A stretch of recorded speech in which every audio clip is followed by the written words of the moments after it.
What's up, guys? This is Xander from the Rare Candy. You're here with a testing grounds video.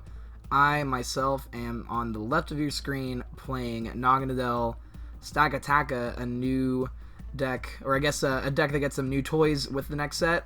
And Nick is kind of in the same boat. Neither of these decks are super new. He's playing Zoroark Magcargo.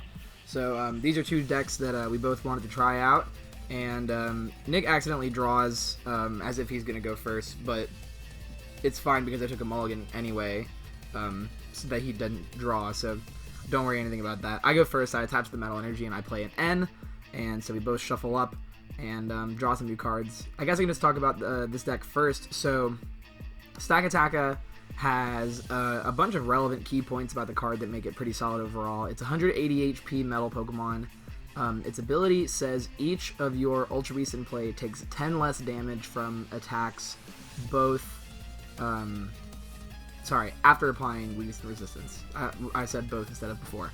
So I have a killer turn, benching 3 Poiples off of this end, so I am very well established to do well after this turn. And then Nick just goes for his simple Bridget on his first turn. Here we're talking about whether or not it's correct to get double Slugma or multiple Zoruas down, and I think that we determined that it was better to get a Slugma because if I have a crazy draw where I can kill a Slugma off of a 2-card hand, then I'm just better than him anyway, which is just our joke for that's not possible. So he just gets the 1 Slugma down. That'll be enough to go the distance. And so I guess back to the Naganadel Stakataka deck. Stakataka's non-GX attack is metal colorless for a flat 120, and the GX attack is 50 plus 50 for each prize card you have taken, which we do mess up at one point. I thought it was prizes that your opponent had taken, but in the end, one of the times it didn't matter, the other time it did, so we'll make sure to keep in touch for that. So off of the Sycamore, I'm looking to hit a Float Stone and Energy, and I hit neither of those things, so super tough, but Nick goes ahead and attaches a double colorless energy and plays an N. So we're both shuffling up. He's looking to hit a Zoroark and an Evosoda here. One of the cool things about this deck is that in the early turns of the game, if you have a Zoroark and an Evosoda, you Evosoda for your Magcargo, and you can just put a Zoroark on top of your deck, and it's like you Evosoda for a Zoroark in the process, and then every turn after that, you just get value off of your Magcargo. So here Nick just uses Ram for 10 because of Stakataka's ability, and we are going to change something here. So we decided that benching the Slugma off of the Guzma was incorrect, but Nick has a Slugma in his hand that he assumed that he shouldn't have benched because we didn't say that.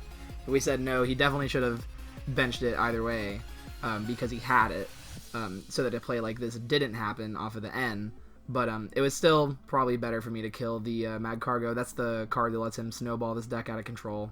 And so he just benches the other Slugma, and it's fine. But just an explanation of what was going on. This is normally our first few times playing these decks. We played a game or so before we started these videos just to make sure that we kind of knew what we were doing.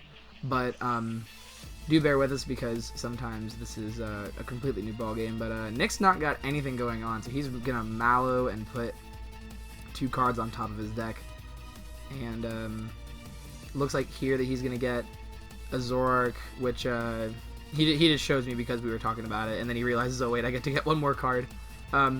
Normally sometimes with Mallow, if you're getting something that shuffles your deck, your second card doesn't really matter, but he can get something here that lets him maybe like another Zoroark or a draw supporter off of a trade that he can grab. So there's that setup for his next turn. And it looks probably just to be another Ram for 10 because of Stakataka's ability.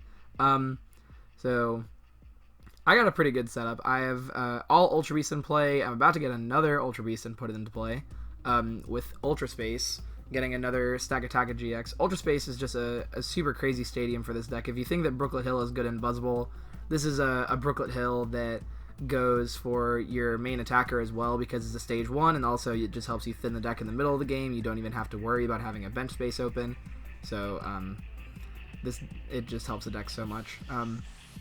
The reason that we were also excited about Naganadel Stakataka is because the problem that deck was having is that sometimes your Naganadels would just get blown out of the water, and then you would probably have another one ready, but it's not like you were doing a whole lot. The Stakataka engine, or not engine, but just their existence means that you can play like a longer game with max potions and maybe some dumbbells in there. We do have a few dumbbells in the list, so it does give you a way to be better about taking those hits so that you can be fine two-shotting. But back next turn, he put his Zoroark down that he mallowed for, and then traded and got his second Zoroark. So now it's looking like he has a double puzzle in his hand, and there are a million things that could mean.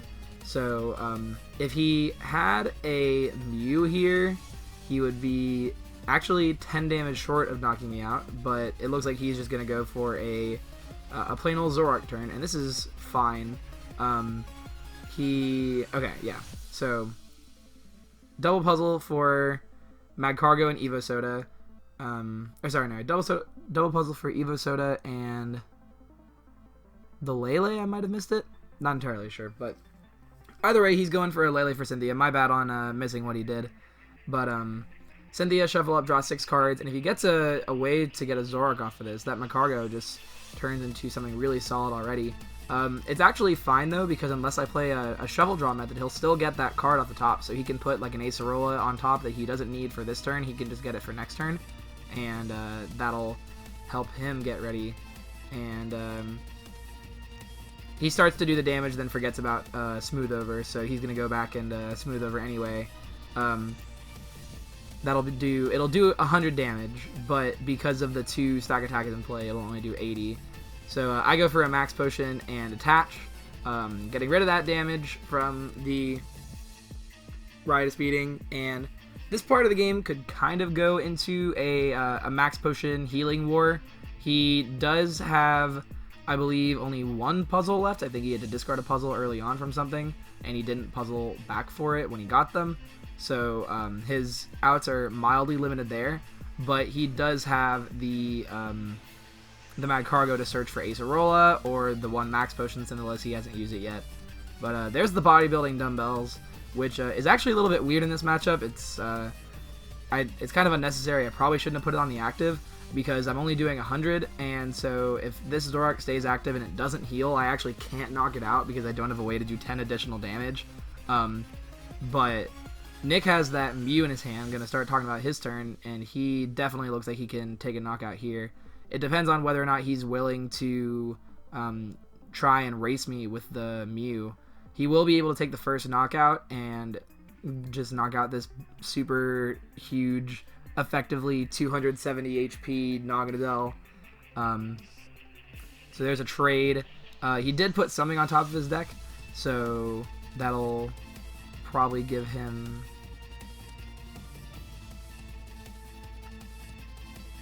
Okay, he put the Acerola on top of his deck. My bad. I was wondering what he put on top, because I knew that he would have an energy in here somewhere. So there's the Mew, and he's going to rebench the Zorua, so now he's definitely going to be doing enough. Double colorless, and I don't even think the choice band is necessary, but I don't see a situation where it matters later on. Going to be doing a crazy 300 damage. So here's a mysterious treasure for me. Gonna discard Stakataka. The list plays 3, but you only really need to get 2 in play, so this doesn't hurt too bad. And I'm gonna get a Tapu Lele for a Sycamore. Really needing to hit an energy here. One thing that I've learned about this deck is that the list currently has 9 energy. It needs maybe more like 10, because you're gonna be trying to put energies on Stakatakas so that they can attack later on in the game. And whiffing an energy for Naganadel's attack hurts really bad. So maybe just like 1 more energy or 1 or 2 more energies, because most games I'm going to be digging for Super Rod. So my draw is really good. I got the energy and I got a Beast Ring. I do think that it's just correct for me to put it onto the Stakataka that already has the energies on it, and that's what I do. Just get that 1 ready, knowing how many energies I have left. I have 4 in play, and I've already discarded, I believe, 2. So not that many left. And looking at my hand, I feel pretty safe just to sit on it. It has a Max Potion, it has a Sycamore, so if he just goes at me with a Zoroark, then I can Max Potion in the way and then continue going. I did get Kartana off the prizes, so if he does do something crazy, I can get rid of the energy maybe before anything else. But Stakataka's GX will be live for this next turn to knock out anything on his board, with me just having 2 prizes left. And it is at this point that No, Nick doesn't concede yet. I'm sorry if that's my bad for the spoiler. But he doesn't have a way to deal with Stakataka's GX attack. Now that I'm at 2 prizes left, there's no fire counter Pokemon or anything to knock it out, and it has effectively 200 HP. Okay, never mind. He does pick up his cards. He does realize that he can't beat a Stakataka GX attack. So that's game 1 for me. Eventually winning with a Ray GX. If he attacked with any any GX Pokemon, it would just get knocked out from the Ray GX, and he would have nothing to do about it. So now we're on to game 2. Nick's going to be going first, and that does give him some opportunity to use Bridget first and get his stage 1s out before I can do anything. What I've learned from Zoroark Magcargo is that it is very snowball. You get a lead on your opponent, and you can do whatever you want with Magcargo. It's insane. So you have the healing options, you have just unlimited access to Guzma. The deck is just terrifying to play against whenever you're behind, and so that does, or whenever you're ahead. So it's really hard. Nope, I was right the first time. The deck is terrifying to play against whenever you, the opponent facing it, is behind. So there you go. Nick's gonna Ultra Ball, discarding a Rainbow and a Guzma, and he's going to go for the obvious Bridget combo. Probably just getting some Zoroarks here. So there's a Tapu Lele and a Bridget, searching for a Slugma and 2 Zoruas. That'll get him set up pretty well for the upcoming turns of the game. And having this Mew active is a little bit weird for him. He is going to want to attack with it at some point, but it seems a little bit too early to want to have it active. And and he's another Zorua in his hand too, so this start's great for Nick. He's got everything that he needs. If he's got a draw supporter or an out to a Zoroark next turn, then he'll be in a great situation. So I have a dead hand, but I top deck an end, so we make it out of it alive. So we're both going to shuffle our hands into our deck and draw 6 cards. I accidentally put my deck back on the left this time. I normally play with my deck on the left, and was trying to, for the sake of coverage, put it on the right. Didn't even notice that. Next game I will notice it, so it'll be back on the right, which is funny. But we'll both draw our 6 cards, and I do draw a Poipole off of this, as well as an Ultra Space, so that lets me get 2 Poipoles down so that he cannot Guzma, knock out 1, and then leave me without any kind of attacker for the next turn. So I just pass and send it over to Nick. He has a Zoroark and an Ultra Ball, so that turns into a Magcargo combo really quick. So he's got a great setup for anything that he wants to do on his turn. If he wanted to knock out a Poipole this turn, he would need a Guzma and a DCE, and he has neither of those in his hand. So it means that he cannot smooth over trade for the combo, which is what we were talking about. So he just plays an N, and off of this he can either search for Float Stone or he can search for a double colorless, so he'll definitely be getting an attack off this turn onto the Stakataka. The Magcargo line just lets you be kind of greedy with counts of cards that, for as long as you're willing to not prize them, you know that you'll be able to search for them. So this list only plays 1 Float Stone right now, because we know that we'll have the chance to draw into it. But bam, 2 more Zoroarks coming down off of the Sycamore, and he's going to go ahead and smooth over, which reveals to me that he does have the double colorless in hand. But that'll get some damage on the Stakataka, kind of making this energy attachment useless. So gonna shuffle his deck and put that on top, and then see some trades. This list for Zoroark Magcargo is based more on counters and how the Magcargo line lets you search for your counter combos more than other lists might. Other Zoroark Magcargo lists have played a little bit more like a Towards deck from the North American International Championships, where you use Magcargo just as a means to continue to help your deck do the controlling things that it wants to do. But the counter route doesn't really do anything in this particular matchup, so you can just be trading away most of those cards. So I got a Kartana off of the my draw for turn, which lets me use Slice Off to get rid of that energy on Zoroark. Not a big deal, but it's worth me putting down just to kind of be an inconvenience. One more thing that he has to find, maybe force him to Magcargo for the double colorless instead of something else that would give him a more ridiculous turn. And so I retreat into my Naganadel and use Beast Raid for 80 because of resistance. So this does put him in a spot where on my next turn I could knock him out, but I would need 2 more Ultra Beasts. I would need another Ultra Beast in play and a Choice Band. So with that Max Potion in his hand right now, he's sitting pretty. He doesn't really care about any of these things, and he can just trade away whatever he wants. He's going to smooth over. Probably putting that double colorless energy on top. Yep, there it is, just so that he can attack this turn. And with the Max Potion in hand, we'll kind of go back to that healing and attrition war that I mentioned a little bit ago.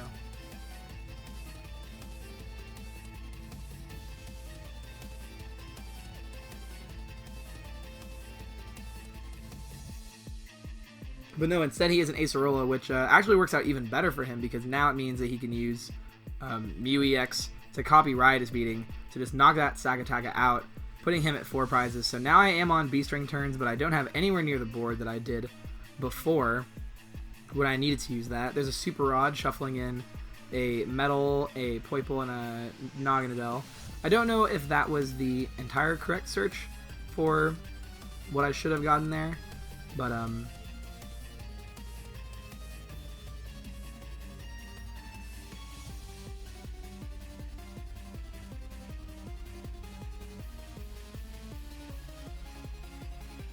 sorry, it does help me set up that. So we're going for an N, shuffling my hand back into my deck. I'm going to draw 6 cards. Nick is going to draw 4, but drawing 4 cards for him is just, it doesn't even matter because he has the Magcargo and the Zoroark.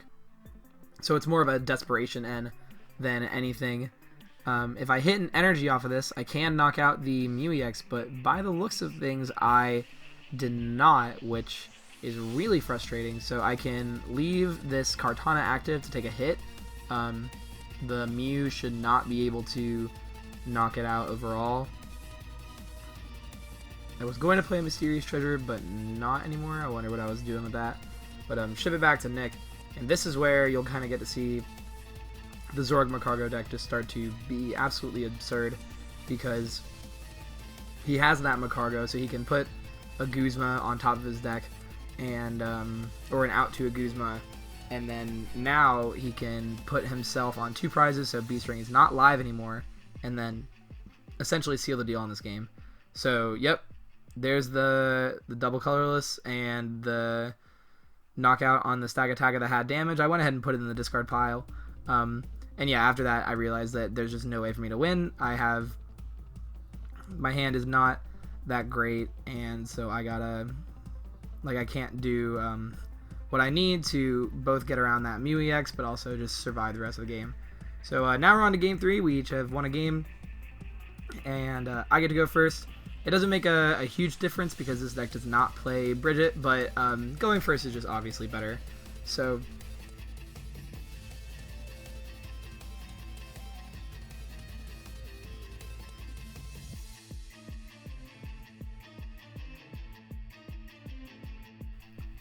I guess what I'm looking to happen this game more than the past few games is just that I need to be able to get out the damage output earlier on. The first game I was able to do a pretty good job getting damage onto the Zoroarks, force him to find healing methods, max potions, Acerolas, and I was able to match them pretty well. There is a Ultra Space to start off the game, one of the best cards to see in the first few turns. I go ahead and grab a Stakataka because I have more outs to draw a Poipole off of this N than I do a Stakataka, and I wanted to get another Stakataka on my board. It was probably incorrect because I could just search for a Stakataka on my next turn with Ultra Space, and Nick didn't realize that I played N, so he's going to go ahead and start shuffling now. But I do have that Mysterious Treasure and a Poipole, so I'm going to have to save that Mysterious Treasure for a supporter because my hand does not have one in it. And so Nick's going to go ahead and draw his 7 cards, 6 for the N, plus 1 to start off. And Nick's hand is not great overall. He's going to puzzle, put the cards back on top in the same order with the Lele on top. And he realizes that he could attach, but because of the 2 Stakatakas in play, the attack would just do 40 damage, which is really underwhelming, so it's probably just better for him to save that double colorless for later on, so that maybe with a slice off or just with trades and whatnot, he can hit double colorlesses easier. So that's an Ultra Space searching for a Naganadel, and I actually have the Float Zone in hand, so this is a really good setup that I have right now. Ultra Ball, discarding another Ultra Space for Lele for Sycamore, and I just have it all. I have a Naganadel that's going to be having enough damage to two-shot this Tapu Lele, and if I draw a Poipole off of this, then I'll just be in an even better spot. So, draw my 7 cards. There's the Poipole right there, and a Max Potion, and a Draw Supporter, so we're actually having a great time. The Draw Supporter count in this deck is really high. I think for this video it was just 4 Sycamore, 4 Cynthia, and 4 N. Without any trades or Abyssal Hand like that, the deck does really struggle if it can't find supporters.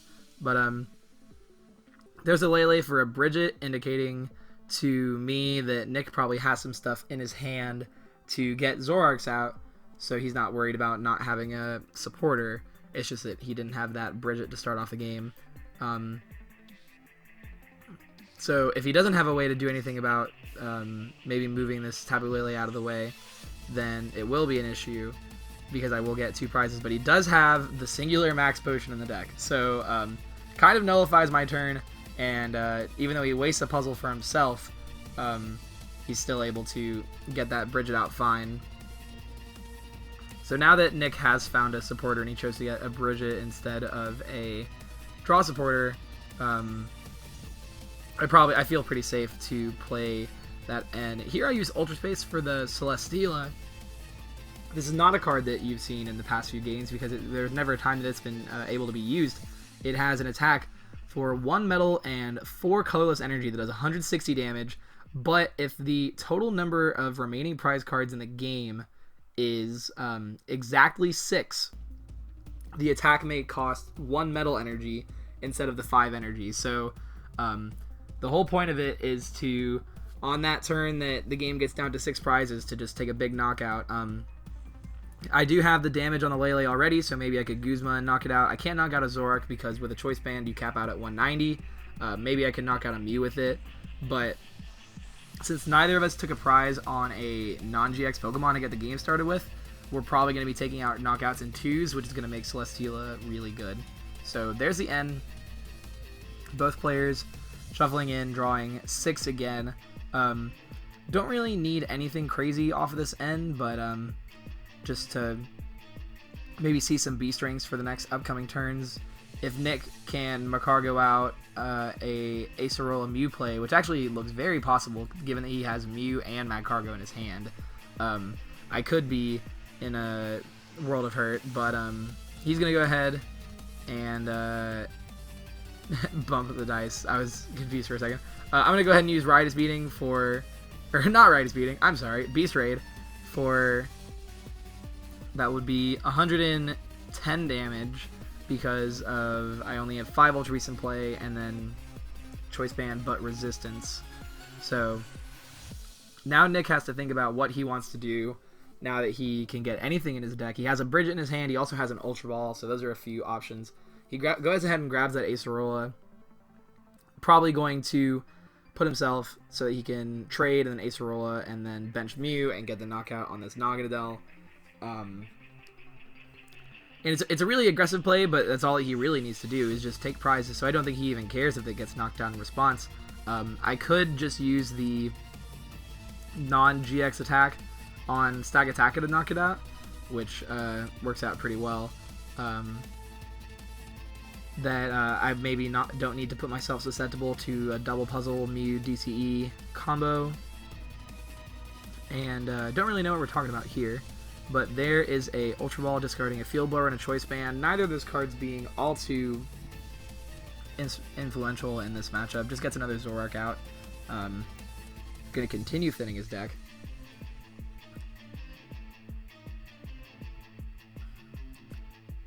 So we see another trade, and now I just expect him to go for the Acerola. Sends up the Tapu Lele, benches Mew, attaches a double colorless, attaches the unnecessary Choice Band again, retreats, and then does another 300 damage turn against me. So now Beast Ring is live, So that's one thing to consider. I do go for the attachment on the Poipole because I can use Ultra Space to search for the Naganadel and then not have to worry about my Stakataka taking damage. And then I just go for a Cynthia, so I will shuffle up and draw 6 cards.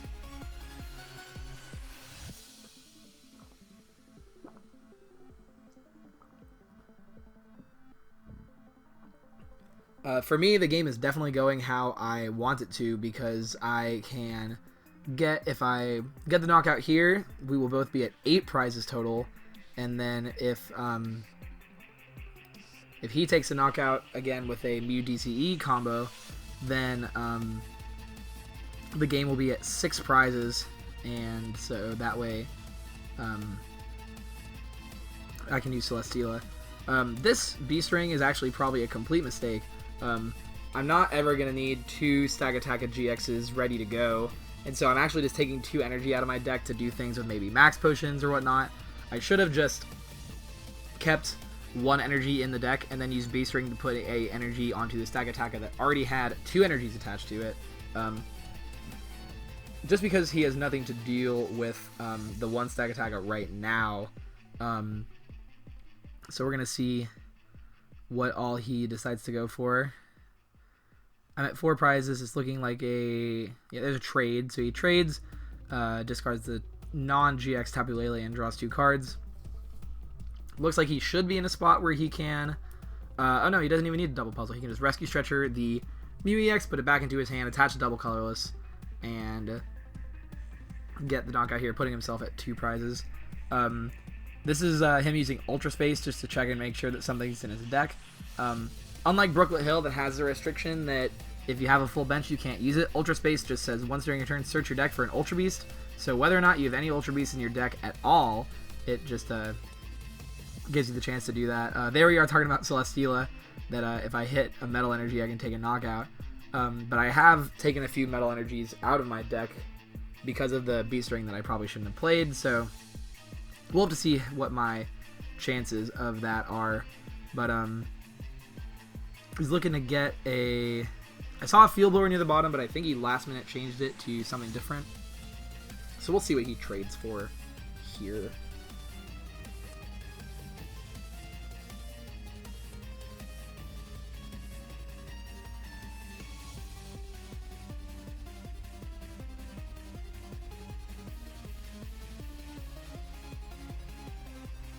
So he puts the card on top, trades away the Enhanced Hammer. It was the Field Blower, so the Field Blower just seems to be trying to make it harder for him. Or, well, actually, he needed the Field Blower to knock out the Naganadel this time, because since he didn't have the Choice Band, he would only be doing 220 damage, which is so funny to think about. This is me looking through my deck with Ultra Space, seeing that I only have a Beast Energy and a Super Rod left in deck. So if I'm going to attack with Celesteela this turn, I am in desperate need of hitting an energy. This is part of the reason that I think that Beast Ring is wrong, because of the fact that I have so little energies to draw into, but also just because I know that I will not be attacking with this Stakataka, with a second Stakataka for this game. So, I do have a tiny deck and a Sycamore to draw 7 cards, so we'll see if I hit it. I do not hit the energy, but I do hit a Super Rod, so this is going to be immediately shuffling 3 energies back in. And now Nick is in a situation where he can kind of continue his lead now. He does have the Magcargo going. I'm going to retreat into Celesteela and just pass because it is a non-GX attacker that I don't care if he goes down to 1 prize. So Nick, I think here he's saying that he wishes he had a Kukui so that he could knock out the Celesteela with Kukui and then knock out the Poipole for his last 2 prizes. But now he has to figure out where he's going to get his last 2 prizes elsewhere. At this point, Nick just has so much access to cards. He has 2 puzzles in his hand, and he has Magcargo to get anything out of his deck that he wants.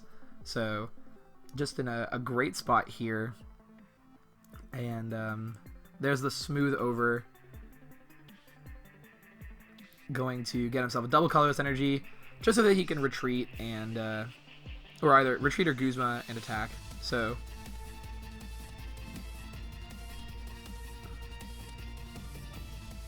here's a second trade, discarding a Magcargo, and he does go for the double colorless. So I don't think that he has played a supporter, so we will see if he plays a Guzma or just attaches and retreats. And he does have the Guzma in his hand, so that does appear to be what he's going for. He Guzma's one of the Stakatakas, which is annoying because he's already discarded at one of my Flowstones, but luckily I did have the other Flowstone in hand, and I draw the metal energy. So I have the 6 prizes necessary to take a knockout on one of these one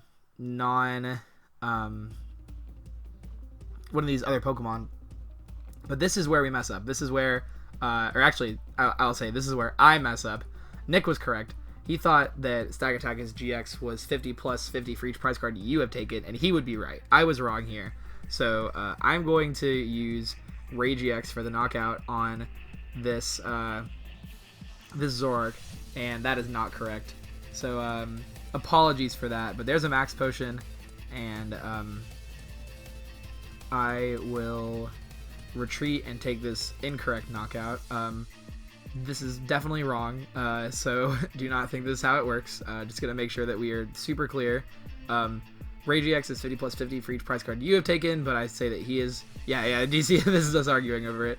I said I would look it up, but we used my phone to record this video, so I couldn't look it up, but he was right, and I texted him after, and he was proud of that. But now Nick has to figure out where he's going to... Oh, this is funny. So this is continuing us playing this wrong, except this time he would have been correct. So, yeah. Oh, he was going to search for Sudowoodo and Counter Energy, but since we have the same number of prizes after this misplay, he wouldn't be able to use that. So now he's looking through his other options. The problem that he's having right now is that he has 2 Pokemon that can both be knocked out by the non-GX attack on Stakataka, the flat 120 attack. But he can either like Ace Roll the Tapu Lele and it keeps the Mew in play. So right now he's gonna smooth over, figure out what else he wants. Didn't see what he grabbed because he grabbed it really quickly. And he actually does have a line that works out decently well for him to just not lose the game this turn. If he benches another Pokemon, he has a Parallel City in his hand, and he can use Parallel to discard the Tapu Lele and the Mew, so that way they don't get knocked out. So there's a trade, and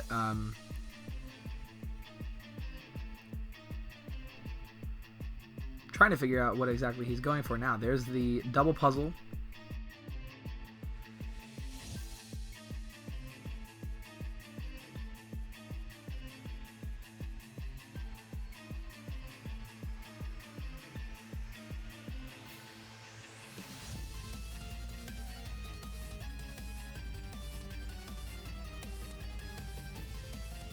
Trying to figure out what he's doing here.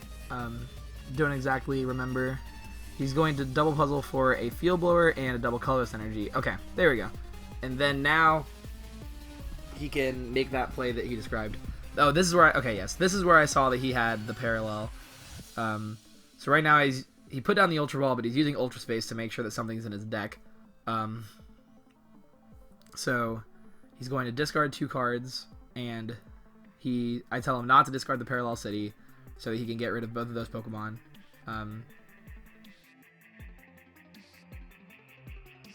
And this just looks to be thinning out his deck. Some cards that he does not need. So